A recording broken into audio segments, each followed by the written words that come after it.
नमस्कार, राम राम। मैं आशा करता हूँ पश्चिम बंगाल में जो इन दिनों हो रहा है वो आप देख रहे होंगे। सब कुछ आपके सामने है कि एक महिला मुख्यमंत्री ने किस तरह से पूरे देश को, पूरी लोकतांत्रिक व्यवस्था को हिला करके रख दिया है, झकझोर के रख दिया है, जिसे हम कहते हैं। ध्यातव्य है कि ममता बनर्जी ने उन सभी लोकतांत्रिक संस्थाओं का मानमर्दन कर दिया है जिनसे इस देश का लोकतंत्र जो है चलता है, या जिस पर लोग नाज करते हैं, या जिस पर हमारे देश के बौद्धिक जो है गर्व से छाती फुला करके कहते हैं कि लोकतांत्रिक व्यवस्था में ऐसा होना चाहिए। लेकिन आप ध्यान से देखें तो उन्होंने जुडिशरी से लेकर के जिसे हम कहते हैं कि राष्ट्रपति और सत्ता में बैठे दल के मंत्री नेताओं की तो खैर कोई बात ही नहीं है, उनके बारे में क्या बात करना। सबको उन्होंने घुटनों पर ला दिया है। हालत ये है कि देश के मंत्री को अभी जो है वहाँ बंगाल में कैंप करना पड़ रहा है, बैठना पड़ रहा है, देखना पड़ रहा है कि वहाँ पर सारी व्यवस्थाएं ठीक से चल पाएँ, चुनाव हो जाए निष्पक्षता से।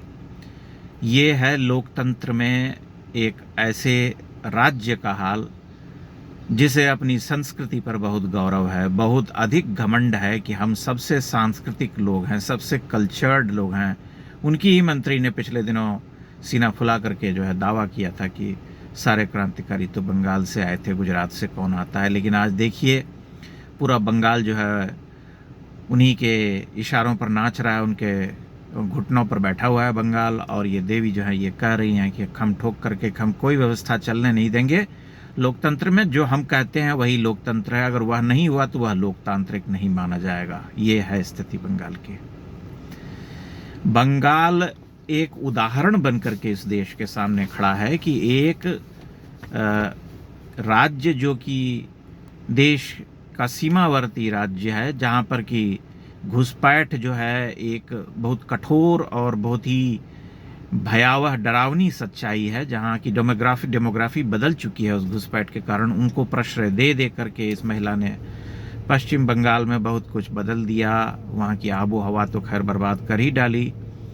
और जो लोकतांत्रिक व्यवस्था होती है जिसमें संस्थाओं का सम्मान होता है, उनकी स्वतंत्रता होती है, कोई गरिमा होती है, उन सब को जो है नष्ट भ्रष्ट करके छिन्न भिन्न कर डाला। और पूरा देश जो है तमाशा देख रहा है लोकतंत्र के नाम पर। तब जो है इस व्यवस्था पर प्रश्न उठना लाजमी है कि अगर आप समय रहते ऐसे किसी निरंकुश व्यक्ति का इलाज नहीं कर पाए, या तो राज्य की जनता को कर देना था या फिर कहीं और से ये इलाज होना था, तब फिर लोकतंत्र का बहुत अर्थ नहीं हो जाता है। आज चुनाव हो रहा है बंगाल में, ठीक बात है, हो सकता है कि वहाँ की जनता निर्णय ले और उन्हें जो है हटा देने का सोचे। लेकिन इसमें समझने वाली बात यह है कि बंगाल एक ऐसा राज्य रहा जहाँ के भद्रलोक ने अपनी कुंठा, अपने अहंकार, अपने दर्प में ममता बनर्जी को बनाए रखना स्वीकृत किया। और जहाँ के निचले तबके के लोग जो परिवर्तन चाहते थे, जो रियल असल भुक्तभोगी थे, उनके वोटिंग राइट्स भी कभी सुरक्षित नहीं रहे। वे तो बस तृणमूल कांग्रेस और उस पूरी व्यवस्था के अधीन रहे जिस व्यवस्था ने कैप्चर करके रखा हुआ है। उसी व्यवस्था से लड़ने में ये पूरा तंत्र लगा हुआ है।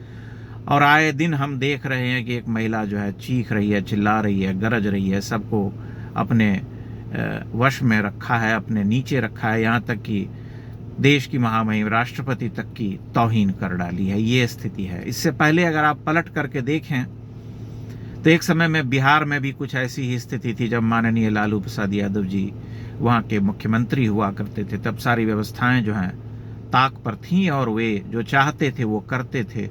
बिहार की जनता ने उनको सत्ता से हटाया, उसके बाद स्थितियां बदल गईं। बंगाल की जनता भी उनको सत्ता से हटा देगी इस बार, तो स्थितियां बदल जाएंगी। अगर वे सत्ता में बनी रह गईं तब बंगाल को बचाने वाला इस धरती पर कोई नहीं होगा। तब एकमात्र रास्ता यही बचता है कि केंद्र को उसमें दखल दे करके वहाँ राष्ट्रपति शासन लगाना पड़ेगा और लोगों की रक्षा करनी पड़ेगी। अन्यथा बंगाल पूरी तरह से कश्मीर के रास्ते पर चल पड़ा है, चल पड़ेगा, उसे बचाने वाला कोई नहीं होगा। लेकिन ये बहुत आश्चर्य की बात है कि एक समय में जब नरेंद्र मोदी इस देश के मुख्यमंत्री थे, तब बरसों तक मीडिया ट्रायल उनके बारे में उन पर चलाया गया और एक तरह से निर्णय सुना दिया गया था कि ये आदमी जो है दंगाई है, हत्यारा है, तमाम तरह की बातें थीं। आज वही मीडिया तमाम बड़े बड़े जो मीडिया हाउस हैं, पब्लिकेशन हाउस हैं, पत्रिकाएं चलाने वाले लोग हैं, समाचार पत्र छापने वाले लोग हैं, वे मुंह सिले बैठे हैं, वे तमाशा देख रहे हैं कि कैसे एक महिला जो है पूरी तरह से नियंत्रित कर चुकी है सब कुछ, जो जिसे हम लोकतंत्र में कहते हैं कि इनको स्वतंत्रता प्राप्त है, उन सब को नियंत्रित कर चुकी है, उन सब को घुटनों पर ला चुकी है, दबा चुकी है। लेकिन ये कहीं चूं चपड़ नहीं कर रहे, एक शब्द न लिख रहे हैं, न विरोध में कुछ कह रहे हैं। ये भारत के बौद्धिकों की सुंदरता है। जैसे लोकतंत्र की सुंदरता बंगाल में दिखाई पड़ रही है, वैसे ही बौद्धिकों की सुंदरता आप भारत में देख सकते हैं। उनका जो असली रूप है वो निखर करके सामने आ जाता है। इन स्थितियों को देखने के बाद आप समझ सकते हैं कि जो मैं कह रहा हूं उसमें कोई दम है या नहीं। आश्चर्य की बात है कि बंगाल में बहुत सारे लोग जो हैं आज भी उसी तरह की व्यवस्था में बने रहना चाहते हैं, क्योंकि पिछले दिनों जब महुआ मोइत्रा जी ने दर्प में डूब करके ये बयान दिया था कि सारे क्रांतिकारी तो बंगाल से आए और गुजरात से कौन आते हैं, तब उसमें भी उनके पक्षधर बहुत सारे बंगाली थे, बहुत सारे विरोध में भी थे, जो आत्मावलोकन कर रहे थे और कह रहे थे कि भाई ऐसा कुछ नहीं है, समग्रता में सोचना चाहिए। देश के अन्य हिस्सों में भी बहुत बड़े बड़े महान लोग आए, देशभक्त सपूत हुए, लेकिन हैं अगर कोई 10% लोग भी अगर हैं, 20% लोग भी अगर उतने ही दर्प में डूबे हुए हैं और ये मान रहे हैं कि सब कुछ बंगाल में ही हुआ, तब फिर उन्हें ममता बनर्जी में कोई खामी नज़र नहीं आएगी। ये बहुत सिद्ध बात है और यही वो बात है जिसके कारण ममता बनर्जी इतने वर्षों से सत्ता में बनी हुई हैं। ये बंगाल में स्थिति है राजनीतिक, जिसे आप 50 वर्ष का इतिहास उठा करके जिसका आकलन कर सकते हैं, क्योंकि एक समय में जब वहाँ वामपंथी हुआ करते थे तब उनका भी वैसा ही प्रभुत्व था। बंगाल का मतलब वामपंथ माना जाता था। फिर उनका जो है पतन हुआ, उनके पतन के बाद ये तृणमूल कांग्रेस का अभ्युदय हुआ और तृणमूल कांग्रेस ने वामपंथियों के भी कान काट लिए। एक तरह से बंगाल को गर्त में ले जाने का कार्य जो है ये पार्टी कर रही है और ये बंगाल के लोगों के लिए आखिरी मौका है अपने आप को बचाए रखने का, क्योंकि इसके बाद जो है कुछ शेष नहीं रह पाएगा। जैसा कि मैंने पहले कहा कि इसके बाद केवल तभी संभव होगा शेष रह पाना जब सीधे सीधे केंद्र की शक्तियां दखल दे करके वहाँ की चुनी हुई सरकार को जो है, जिसे हम कहते हैं कि उनको सत्ता जो है सीज करेगी, वहाँ राष्ट्रपति शासन लगाएगी, तभी संभव है और तब जो है देश में भूचाल आ जाएगा।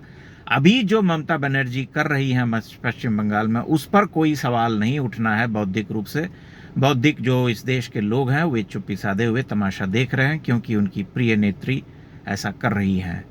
क्योंकि इस देश में लोकतंत्र का गला जो है वो केवल भगवा पार्टी घोंटती है, बाकी सब जो है लोकतंत्र के प्रहरी हैं और पश्चिम बंगाल में जो हो रहा है वो भी लोकतंत्र का कोई प्रहरी ही कर रहा है। सारा खेल आपके सामने है, सारा चित्र आपके सामने है। आपके मन में भी बहुत सारे प्रश्न होंगे, बहुत सारी शंकाएं होंगी।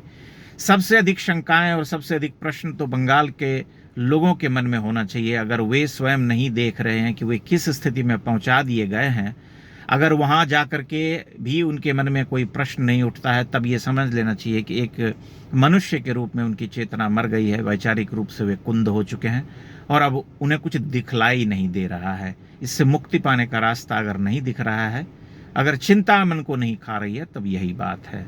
यह है वर्तमान स्थिति बंगाल की, जिस पर देश के लोगों को विचार करना चाहिए, इस देश के बौद्धिकों को विशेष करके, जो लोकतंत्र के नाम पर छाती पीटते हैं। आप अपनी टिप्पणियां इस पर अवश्य कीजिएगा। बहुत बहुत धन्यवाद।